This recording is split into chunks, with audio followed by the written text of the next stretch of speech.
21వ శతాబ్దంలో జాతీయ భద్రత అంటే ఏంటి? బోర్డర్ దగ్గర సైనికుల్ని పెట్టడమేనా? లేక మనకు తెలియకుండానే దాని అర్థం పూర్తిగా మారిపోయిందా? పదండి, ఈరోజు ఈ కొత్త వాస్తవాలేంటో ఓసారి చూద్దాం. ప్రపంచమంతా ఒకదానికొకటి కనెక్ట్ అయ్యున్న ఈ రోజుల్లో సేఫ్టీ అంటే అసలు అర్థమేంటి? ఇది కేవలం మన దేశ సరిహద్దుల వరకేనా? లేక మన కంటికి కనిపించని ప్రమాదాలు కూడా ఎన్నో ఉన్నాయా? సరే, ముందుగా ఓ విషయం చూద్దాం. ఎక్కడో వేల మైళ్ల దూరంలో జరుగుతున్న ఒక గొడవ ఇక్కడున్న మనవాళ్లకి ఎంత పెద్ద ప్రమాదాన్ని తెచ్చిపెట్టిందో చూడండి. దాదాపు 10,000 మంది 10,000 మంది భారత పౌరులు ఇరాన్లో చిక్కుకుపోయారు. అక్కడ జరుగుతున్న రాజకీయ సంక్షోభంలో వీళ్లంతా ఇరుక్కుపోయారు. అందులోనూ ఎక్కువ మంది స్టూడెంట్సే. చూడండి, ఈ నంబరు చిన్నది కాదు. అయితే గవర్నమెంట్ వాళ్లని వెనక్కి తీసుకురావడానికి ఒక పక్కా ప్లాన్ వేసింది. సముద్ర మార్గాలు చాలా డేంజర్ అని చెప్పి వాటిని పూర్తిగా అవాయిడ్ చేశారు. దానికి బదులుగా ముందు మనవాళ్లని ఆర్మేనియా, తుర్క్మనిస్తాన్లకు తరలించి అక్కడి నుంచి భూమార్గంలో సేఫ్గా ఇండియాకి తీసుకురావాలని నిర్ణయించారు. సరే, ఇప్పటిదాకా మనం ఫిజికల్ డేంజర్ గురించి చూసాం కదా. ఇప్పుడు మన కంటికి కనిపించని కానీ అంతే ప్రమాదకరమైన మరో ముప్పు గురించి మాట్లాడుకుందాం.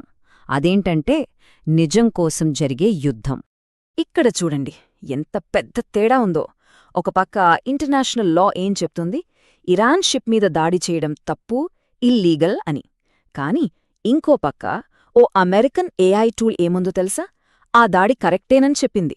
అంటే చూడండి, నిజానికి అబద్ధానికి మధ్య ఉన్న గీత ఎంతలా మాయమైపోతుందో. ఇంతకీ ఈ దాడి జరిగిన ఈఈజెడ్ అంటే ఏంటి? సింపుల్గా చెప్పాలంటే ఒక దేశం తీరం నుంచి సముద్రంలోకి 200 నాటికల్ మైళ్ల దూరం వరకు ఉన్న ఏరియా అన్నమాట. అక్కడ దొరికే వనరుల మీద ఆ దేశానికే పూర్తి హక్కులుంటాయి. ఇక్కడే మనకొక కొత్త పదం పరిచయం అవుతుంది: ఆల్గరిథమిక్ సార్వభౌమాధికారం. ఏంటిది అంటే సింపుల్గా మన ఏఐ సిస్టమ్స్, మన డేటా మన కంట్రోల్లో ఉండటం. మనం అమెరికా, చైనా లాంటి దేశాల ఏఐ టూల్స్ మీద ఆధారపడితే మన నేషనల్ సెక్యూరిటీకే చాలా పెద్ద రిస్క్. మరి దీనికి సొల్యూషన్ ఏంటి? చాలా క్లియర్.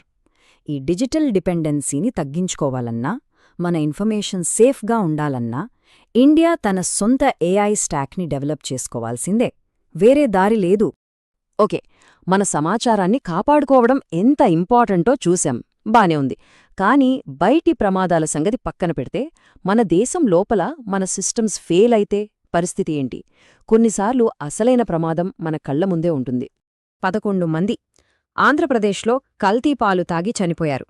ఈ ఒక్క సంఘటనతో మన భద్రత అనే మాటకి అర్థం బోర్డర్ల దగ్గర నుంచి నేరుగా మన ఇంట్లోకి, మన ఆరోగ్యం దగ్గరకొచ్చేసింది. ఇదేదో ఒక్కరోజులో జరిగిన యాక్సిడెంట్ కాదు. ఆ డైరీ లైసెన్సే లేకుండా ఏకంగా 11 ఏళ్లు నడిచింది. అంటే ఇన్నేళ్లుగా సిస్టమ్ పూర్తిగా ఫెయిల్ అయిందన్నమాట. దాని ఫలితమే ఈ విషాదం. అసలు రెగ్యులేటర్స్ పనేంటి? లైసెన్స్లివ్వాలి, రెగ్యులర్గా చెక్ చెయ్యాలి, ఫుడ్ సేఫ్టీ స్టాండర్డ్స్ ఉండేలా చూసుకోవాలి కదా.